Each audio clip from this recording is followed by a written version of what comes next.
नमस्कार, मैं हूं शुभम त्रिपाठी और आप देख रहे हैं सुदर्शन न्यूज। हुई बेटी तो दिया तलाक, तलाक, तलाक। इसी 3 तलाक पर हम आज चर्चा करेंगे, लेकिन यह घटना कहां की है वो हम आपको बताते हैं। इस्लाम के अपंग रिवाज ने एक बार फिर से हंसता खेलता परिवार उजाड़ दिया।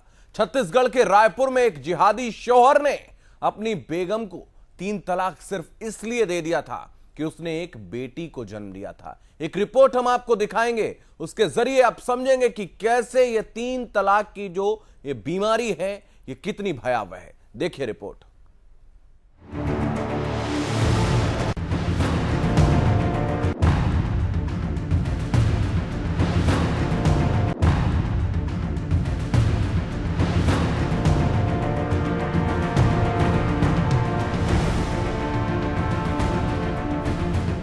एक बार फिर से 3 तलाक ने एक मासूम को अनाथ कर दिया, एक औरत को लाचार कर दिया। इस्लाम के इस अपंग रिवाज के चलते एक घर फिर बर्बाद हो गया। ताजा मामला रायपुर से सामने आया है, जहां ससुराल वालों ने बेटी पैदा होने पर बहू को न केवल प्रताड़ित किया, बल्कि पति ने 3 बार तलाक, तलाक, तलाक बोलकर उसे मायके पहुंचा दिया। मामले में पुलिस ने पति, सास ससुर समेत 2 मौलानाओं के खिलाफ धारा 498A के तहत मामला दर्ज किया है। पीड़िता ने शिकायत दर्ज करवाई है कि शादी के 3 महीने के बाद से ही उसे परेशान किया जाने लगा। 11 नवंबर 2020 को रूबी ने बेटी को जन्म दिया था। बेटी के जन्म लेने के बाद रूबी के पति ने 3 बार तलाक बोलकर गैर कानूनी तरीके से उसको तलाक दे दिया और 26 दिसंबर को उसे मायके भेज दिया गया। फिर मुल्ला मौलवियों के द्वारा पीड़िता को पत्र देकर समझौता करने के लिए बुलवाया गया। तब पीड़िता अपने कुछ परिजनों के साथ रायपुर आई और ससुराल वापस न जाने का दबाव बनाया गया। इस दौरान दोनों मौलाना ने कहा कि हम मोदी के कानून को नहीं मानते, अब किसी प्रकार का समझौता नहीं होगा। थाने में मामला दर्ज होने के 2 महीने बीत जाने के बाद अभी तक किसी की गिरफ्तारी नहीं हुई है।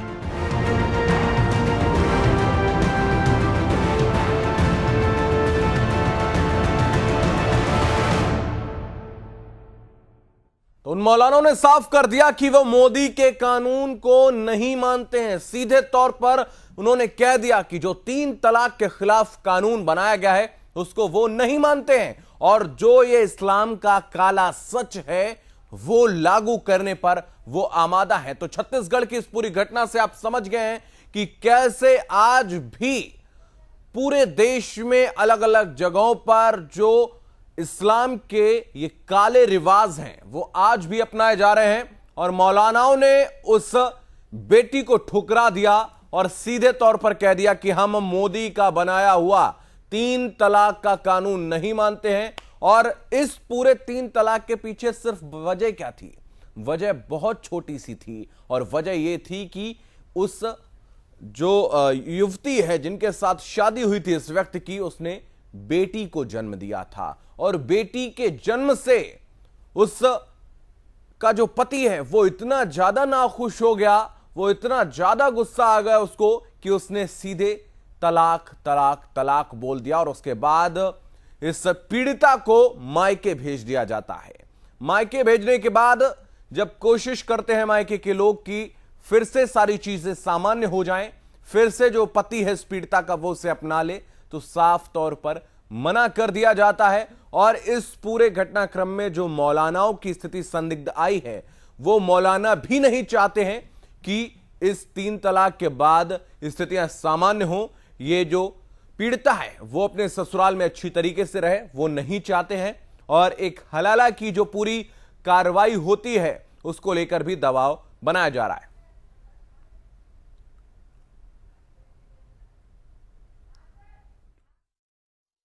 छत्तीसगढ़ से हमारे ब्यूरो चीफ योगेश मिश्रा जुड़ रहे हैं, उनके पास चलते हैं और समझते हैं इस पूरी घटना के बारे में आखिर क्या पूरी वजह है। योगेश, मैं आपके पास आऊंगा और सवाल मेरा यही है कि जिस तरीके से ये जो इस्लाम का काला सच है वो एक बार फिर से देश के सामने आया है, और मौलानाओं का कहना है कि मैं ये जो 3 तलाक कानून पीएम मोदी की सरकार में बनाया गया है इसको नहीं मानता हूं। देखिए शुभम, ये पूरा मामला जो है छत्तीसगढ़ के चिरमिरी का है। और जिस तरह से हम लगातार दिखा रहे हैं कि एक पीड़िता जब उनकी शादी होती है तो शुरू से ही उनके ऊपर दबाव बनाया जाता है कि अगर तुम्हारी बेटी हुई तो हम तुमको नहीं रखेंगे। 21वीं सदी में हम रहते हैं, तरह तरह के कानून में बदलाव लगातार हो रहे हैं। और हम देख रहे हैं कि केंद्र सरकार में जिस तरह से जब से मोदी सरकार बैठी है, ट्रिपल तलाक को लेकर के जिस तरह का कानून बनाया गया, उसके बाद से पूरे देश में जो बहुत सारी महिलाएं नारकीय जिंदगी जी रही थी शुभम, उनको एक उम्मीद की नजर जो है, किरण जो है नजर आई है।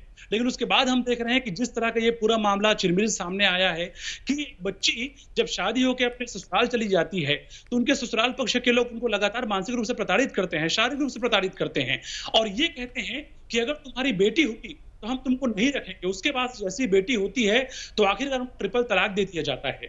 वो तो आप हिम्मत का दाद देना पड़ेगा इस महिला का, जो लगातार जो है मीडिया के सामने आके अपनी बात रख रही है।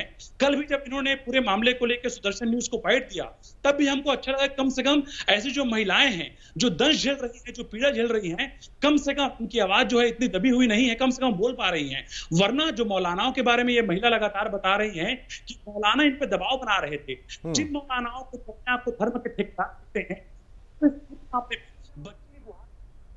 मासूम बच्ची अपनी माँ के पास लगातार जो है न्याय की आस में भटक रही है, अपनी माँ के साथ में लगातार गुहार लगा रही है। लेकिन मौलाना उनको धमकाते नजर आते हैं, उनको ये कहते हैं कि अब तुम्हारा ट्रिपल तलाक हो चुका है, हम नहीं मानेंगे, अब तुमको ऐसी जिंदगी बनानी चाहिए। और सबसे बड़ी बात, जब ये लड़की ट्रिपल तलाक का उल्लेख करती है तो मौलाना ये कहते हैं कि हम मोदी के कानून को नहीं मानते हैं। तो आप समझ सकते हैं कि जो कट्टरपंथी हैं उनके लिए देश का संविधान, देश का कानून कोई मायने नहीं रखता है। और इनको जब भी मौका मिलता है ऐसी जो कानून की व्यवस्था है या ऐसे नियमावली को रौंदने का, तो ये लोग कोई भी मौका नहीं छोड़ते हैं। उनके परिजनों से शुभम कल से मेरी लगातार बात हो रही है। स्थानीय पत्रकार अभिजीत है, वो लगातार स्टोरी में लगे हुए हैं सुदर्शन न्यूज की टीम के साथ में। और हम बार बार इस चीज को महसूस भी कर रहे हैं कि ये पूरा परिवार अब जो है न्याय की गुहार लगा रहा है, चाह रहा है कि वो जो है जो बेटी है अपने मायके में बैठी हुई, वो ससुराल जो है सब सम्मान वापस चली जाए। जो कट्टर उनको ट्रिपल तलाक के आगे कुछ नजर नहीं आता है, उनके सामने ना तो केंद्र सरकार के कानून नजर आते हैं, न उनको ट्रिपल तलाक कानून पसंद आता है, और ना ही किसी तरह की ऐसी बातें जो इंसानियत से भरी हुई हैं वो उनको नजर आती है। तो योगेश मैं वापस आ रहा हूं आपके पास। अभिजीत भी हमारे साथ लगातार जुड़े हुए हैं। अभिजीत स्थानीय पत्रकार है, उनके पास चलते हैं। अभिजीत, जैसा कि अभी योगेश ने कहा कि कम से कम ये एक सुखद बात है कि इस पीड़िता ने आगे आकर मीडिया के सामने अपनी बात रखी और ये कहा कि ये जो पूरी घटना उनके साथ हुई है, कितने सारे ऐसे लोग होंगे, कितनी ऐसी पीड़िता होंगी जो अपनी बात को भी नहीं कह पाती हैं। सुदर्शन न्यूज आज उन सभी की आवाज बनता है, लेकिन हम तक आने के लिए जो साहस करना पड़ता है वो भी बहुत बड़ी बात है। अभिजीत जी, आपको मैं बता दूं कि यह मामला पिछले शादी से 2 वर्ष पहले ये रूबी फिजा और मोहसिन खान की शादी हुई थी। उसके बाद से ये खुश परिवार खुश रहे। फिर जब इनके 2 वर्ष बाद बेटी पैदा हुई, उसके बाद से इनके द्वारा रूबी फिजा को प्रताड़ित करना प्रारंभ कर दिया गया। फिर उन्हें घर जाके 3 तलाक दे दिया गया और यहाँ रायपुर में इनके खिलाफ मामला पंजीबद्ध होने के बावजूद भी किसी प्रकार की इनको गिरफ्तारी आरोपी पक्ष के ऊपर नहीं हुई है। और रूबी फिजा न्याय की गुहार लगातार लगा रही है, लेकिन पुलिस प्रशासन भी इस वक्त किसी प्रकार का ध्यान नहीं दे रहे हैं।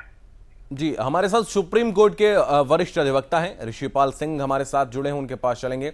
ऋषिपाल जी, ये जो 3 तलाक जब बनाया गया था तो मुस्लिम बहनों को कुछ उम्मीद जागी थी और इनकी लड़ाई हमने लड़ी, इनकी आवाज हम बने और जाने कितने इस तरीके की 3 तलाक की जो पीड़िता हैं उनकी आवाज को सुदर्शन न्यूज ने उठाया है। लेकिन सीधे तौर पर इन मौलानाओं का कहना है कि मैं मोदी का बनाया हुआ कोई कानून नहीं मानूंगा।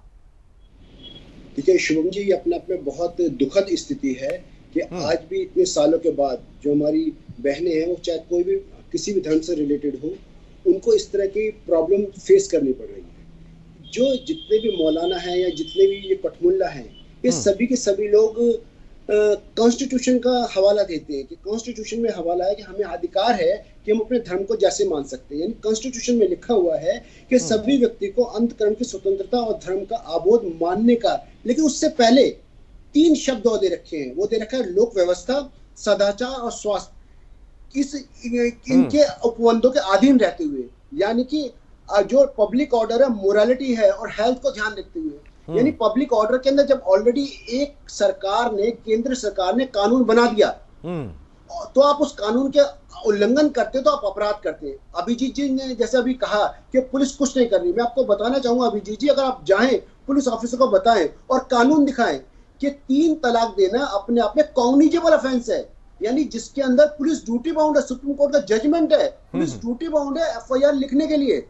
ऐसे लोग खिलाफ एफआईआर होगी, 100% एफआईआर होगी, और ऐसे लोग जिन लोगों को 3 तलाक दिया कम से कम 3 साल की सजा है। तो कानून पूरी तरह सख्त है, बस हम लोगों को जमीनी तौर पर कार्रवाई करनी है, उन लोगों को आईना दिखाना है कि कानून है, कानून से हटके आप लोग नहीं जा सकते। तो अभिजीत जी से मैं एक बात जरूर रिक्वेस्ट करूंगा कि आप लोकली वहां पर हैं, आप जाइए इंटरनेट से कानून निकालिए, उसमें लिखा है कि जो this offence is cognizable offence. Cognizable offence वो होता है जिसमें पुलिस ड्यूटी बाउंड होती है केस दर्ज करने के लिए। अगर वो नहीं करे तो ऐसे पुलिस अफसर को भी आप दिखाइए कि वो होते कानून के होते हुए वो केस क्यों नहीं दर्ज कर रहे, अभी तक उन लोगों ने अरेस्ट क्यों नहीं किया। ये बहुत इंपॉर्टेंट है। योगेश 3 बातें जो यहां पर कही हैं कि लोक व्यवस्था, सदाचार और स्वास्थ्य, इन 3 चीजों को ध्यान में रखने के बाद ही आप अपने धर्म का पालन कर सकते हैं। लेकिन धर्म में ही इस तरीके की जब कुरीतियां हों, उसके खिलाफ आवाज आखिर क्यों नहीं उठाते ये कट्टरपंथी? धर्म का कोई एब्सोल्यूट राइट नहीं है कि हम धर्म का जैसे मर्जी योगेश ने क्या रखा है। शून्य में मामला जो है चिल्लरी थाने में दर्ज हुआ और उसके बाद से मामला जो है रायपुर रिफर किया गया, रायपुर ट्रांसफर किया गया। लेकिन आप देखिए कि मई के बाद फिर जून महीना पूरी तरह से खत्म होने वाला है, लेकिन अभी भी जो समाज के तथाकथित जो ठेकेदार कहलाते हैं, जिनकी जिम्मेदारी होती है कि अगर कोई पीड़िता उनके पास पहुंचती है या किसी की जिंदगी बर्बाद हो रही है, तो उनकी एक महत्वपूर्ण जिम्मेदारी है कि वो जो है फ्रंट में आकर के, सामने आकर के ऐसे पीड़िता को न्याय दिलाएं। लेकिन इस पूरे मामले में आप देख लीजिए कि अभी तक किसी तरह का पहल नहीं हुआ है, बल्कि उनकी मासूम बच्ची की तस्वीरें बार बार सुदर्शन न्यूज दिखा रहा है, जो न्याय की आस में अभी भी बहुत उम्मीद लगातार लगाए बैठी हुई है। और दूसरी बड़ी बात मैं आपको बता दूं, जिस तरह से जो पीड़िता है शुभम, इनके पिताजी, इनके भाई, इनकी माँ लगातार कह रही हैं कि कम से कम जो ऐसे समाज के लोग हैं जिनकी जिम्मेदारी है, उनको तो कम से कम सामने आके पहल करना चाहिए। इस मामले में पूरा देखिए कि पुलिस की तरफ से कोई कार्रवाई नहीं हो रही है। लगातार जो है इस मामले में जब एविडेंस प्रस्तुत किए गए तो सैम्प के आधार पर मामला तो दर्ज कर दिया गया है, लेकिन मामला दर्ज होने के बाद से लेके अब तक इस व्यक्ति को, पीड़िता जिस पर आरोप लगा रही है और जो इनके शौहर है, उनकी अरेस्टिंग अभी तक नहीं हुई है, जो साथ साथ ये बता रहा है कि कहीं ना कहीं इस मामले में पुलिस भी पूरी तरह शांत बैठी हुई है। तो कह सकते हैं कि जब ऐसे संवेदनशील मामले सामने आते हैं तो चाहे समाज के लोग हों, जो तथाकथित ठेकेदार कहलाते हैं, जिनकी जिम्मेदारी है कि सामने आके न्याय दिलवाना, या फिर पुलिस प्रशासन के लोग हों, उनको तो कम से कम सामने आकर के ऐसे मामलों को तुरंत जो है। एक बात यहां पर निकलकर सामने आती है योगेश, बीजेपी शासित जो राज्य हैं वहां पर तो ये कानून पूरी तरीके से फॉलो हो रहा है, लेकिन क्या यहां पर राज्य सरकारों की भी नाकामी रहती है इस कानून को पूरी तरीके से फॉलो करवाने में, कि कहीं केंद्र की मोदी सरकार को इसका श्रेय ना मिल जाए? आप देखिए किस तरह का एक तरह से कट्टरता जो है वो सामने आती है, वो हम साफ साफ समझ सकते हैं। जिस तरह से पीड़िता की बाइट में उन्होंने उल्लेख किया है कि सीधे तौर पे मौलाना ये कह रहे थे कि मैं मोदी के कानून को नहीं मानता। मतलब जो कानून पूरे देश में लागू हो रहा है, जो कानून हर एक व्यक्ति के लिए अनिवार्य है मानना, उस कानून को लेकर के जो कट्टरपंथी है, जो मौलाना है, वो ये कह रहे हैं कि हम कानून को नहीं मानते। तो सीधे तौर पे इसमें समझा जा सकता है कि जो कट्टरपंथी हैं उनका भी दबाव बनाया जा रहा है। उसके साथ ही साथ जिस तरह से पीड़िता के परिजनों से हमारी बात हुई है, कुछ स्थानीय नेता भी हैं, राजनेता जो हैं, वो इस मामले में नहीं चाहते कि जो दोषी व्यक्ति है उस पर कार्रवाई हो। तो कुल मिलाकर कह सकते हैं कि चाहे वो कट्टरपंथी हो, चाहे वो सियासतदान हो, दोनों का समन्वय ऐसा बना हुआ है कि जो पीड़िता है वो न्याय की आस में दर दर भटक रही है। वो अपने मायके पर बैठी हुई है, मायके में बैठ करके वो बार बार ये कह रही है कि अगर आपने एफआईआर दर्ज कर लिया है तो मुझे आप इंसाफ दिला दीजिए। लेकिन धन्य है ऐसे लोग, और इन पर सवाल खड़ा होना लाजमी भी है कि इनको भला ऐसी आवाज क्यों सुनाई नहीं देती है, क्यों इनको ऐसी पीड़ा महसूस नहीं होती है, क्यों इनको ऐसे आंसू नजर नहीं आते हैं। ये कई तरह के सवाल हैं जो लगातार पैदा हो रहे हैं, और इसीलिए हम देख रहे हैं कि सुदर्शन न्यूज को एक मंच बना करके जो ट्रिपल तलाक पीड़िता है वो जो है गुहार लगा रही है, और उनका मानना है कि कम से कम अब सुदर्शन न्यूज में खबर प्रसारित होने के बाद से, और जिस तरह सुप्रीम कोर्ट के अधिवक्ता हमारे साथ बैठे हुए हैं, जिस तरह से स्थानीय पत्रकार मामले को बता रहे हैं, हो सकता है कम से कम अब जो कुंभकर्ण में हो प्रशासन हो, जो पुलिस प्रशासन हो, उनकी नींद खुल जाए और एक ट्रिपल तलाक पीड़िता को आखिरकार न्याय दिलाने में कम से कम सब सामने आके सहभागिता करते नजर आए। तो कह सकते हैं कि जिस तरह से पूरा मामला है शुभम, निश्चित तौर पे कई तरह के सवाल खड़े करता है, और ये बता रहा है कि भारत देश में भले ही ट्रिपल तलाक पे सख्ती के लिए कानून जरूर बना दिया गया है, लेकिन बहुत सारे लोग ऐसे हैं जिनके लिए उनकी जो दत्यानुसी परंपराएं हैं वो सबसे ऊपर होती हैं। उनके लिए कानून, संविधान या योगेश मैं वापस आपके पास आऊंगा। इस पूरी घटना में जो पीड़िता है उनके भाई भी हमारे साथ जुड़े हुए हैं, हम उनके पास चलेंगे। मैं आपसे पूछना चाहता हूं कि ये पूरी जो घटना हुई है इसके बाद आप लोगों ने क्या कोशिश की कार्रवाई के लिए? क्या आपने ये कोशिश की है कि एक बार फिर से आपकी जो बहन है जो कि पीड़िता है वो अपने ससुराल में पहुंच जाए, अच्छी तरीके से रहे उनके घर में? सर हमने पूरी कोशिश की है कि मेरी बहन वहाँ जाए और बहुत हमने प्रयास किया। हमारे बड़े बुजुर्ग हमेशा उनको मनाते रहे, लेकिन उन लोगों ने पूरे तरफ से हम लोग को ब्लॉक कर दिया था, नंबर को भी उनसे कोई कांटेक्ट नहीं हो पा रहा था। उसके बाद जब हमने FIR किया तो लड़के वाले लोग ने भाग करके आया। उसके बाद उन लोगों ने इकरारनामा दिया है कि मैं पूरा जुर्म को कबूल करता हूँ कि मैंने लड़के को तलाक दिया था, मैं अपने आवेश में आकर के मैंने तलाक दिया, मैंने उसको अब मैं माफी मांगता हूँ, मैं अब लड़की को अच्छे से रखूंगा। ऐसा करके एग्रीमेंट करके लड़का पूरा नोटरी के साथ करके गया। उसके बाद जा करके वहाँ मुकर गया। उसके बाद बोलता है कि अब मेरा जमानत हो जाने दो, उसके बाद मैं तुम लोग को बताता हूँ। तो मुकरने की क्या वजह है? जमानत होने जाने दो। मैं बहुत रसूखदार लोगों से मिल चुका हूँ, बहुत सारे मेरे सपोर्टर हैं। मेरा जमानत ऐसे ही हो जाएगा, मेरे को कुछ नहीं होगा। नहीं, मुकरने की क्या वजह रही है, मैं ये जानना चाहता हूं। और कौन वो लोग थे जिनका इसको दम्भ है कि वो इसके साथ हैं, वो रसूखदार लोग इसके साथ हैं, जिन मौलानाओं का भी नाम सामने आ रहा है? मौलाना साहब ने ही पूरा मामला को बिगाड़ा है सर। क्या वजह है इसके पीछे? मौलाना अली फारूकी, सॉरी पीर साहब है, वो शहर काजी हैं वहाँ के, अली फारूकी। उन्होंने हमको हमें समझौता के लिए बुलाया। बोला कि आप लोगों का समझौता करना है, आप लोग आ जाइए, आप लोगों आपकी लड़की के साथ इंसाफ होगा, हम रहेंगे, आप लोग पूरे इल्जाम को अपने ऊपर ले लेना, लड़का जितना इल्जाम लगाता है अपने ऊपर ले लीजिएगा आप इल्जाम, और हम लास्ट में फैसला करेंगे लड़की को वहाँ रखने का। हमने बोला ठीक है, आप हमारे धर्म गुरु हैं, हम आपकी बात मान करके, हमको बस इंसाफ चाहिए, लड़की को हमको किसी तरह से अपने घर में छोड़ना है और उसको अच्छे तरीके से रखना है। तो उन लोगों ने बोला और हमारी बहन के ऊपर पूरे इल्जाम लगाने लगे कि आपने ऐसा किया वैसा किया, आप ऐसा करती हो, आप लोग अपना जोड़ा खोज लीजिए, आप लोगों का तलाक लड़का दे चुका है, अब आप लोगों का यहाँ कोई कुछ नहीं हो सकता है। लास्ट में उन्होंने जो हमको ऑर्डर दिया कि अब आप लोग चले जाइए, मेरे तरफ से कुछ नहीं होगा, अब लड़का अपने आप तलाक दे चुका है लड़की को, अब ये लड़की को नहीं रख सकता है। अब मैं आपसे ये जानना चाह रहा हूँ, क्या आपने पुलिस में इसको लेकर कंप्लेंट की है? क्या रिएक्शन रहा? अभी तक कोई आपने कार्रवाई के लिए आगे बढ़े? सर मैंने 3 तलाक का मामला यहाँ पर दर्ज किया चिरमिरी थाना में। चिरमिरी थाना से रेफर होकर के वहाँ रायपुर में आमानाका थाना में गया मामला। आमानाका थाना में हमारा सब बयान वगैरह सब हो गया, लेकिन अभी तक कोई भी सुनवाई नहीं हुई है। ना लड़के के ऊपर कोई दबाव डाल पा रहा है, ना लड़के का गिरफ्तारी हुआ है, ना लड़का समझौता के लिए मान रहा है। जैसे कि मौलाना कह रहा था कि वो मोदी का कानून नहीं मानता है। जी, वो बोला कि लड़का पढ़ा लिखा है, वो मान रहा है, वो लड़का पढ़ा लिखा है, वो सब कुछ जानता है, उसको हमने डराने का कोशिश किया लेकिन वो नहीं डरा है, और ना ही मोदी का कानून उतना ज्यादा यूज हो रहा है, बोल रहे हैं। ठीक है, पूरा सुदर्शन न्यूज आपके साथ में और हम चाहते हैं कि आपको न्याय मिले। हमारे सहयोगी योगेश मिश्रा जो हैं वो आपके साथ हैं और इस पूरी घटना पर हम कार्रवाई करवाने की भी कोशिश लगातार करेंगे। तो आप सोच सकते हैं कि कितना जघन्य जो है सोच रखते हैं कि प्रधानमंत्री मोदी का वो कानून है इसलिए उसको नहीं मानेंगे। आप सभी हमारे साथ जुड़े, बहुत धन्यवाद आपका इस खास कार्यक्रम में। फिलहाल इतना ही। देश और दुनिया की तमाम महत्वपूर्ण खबरों के लिए आप लगातार बने रहिए सुदर्शन न्यूज के साथ। जय हिंद।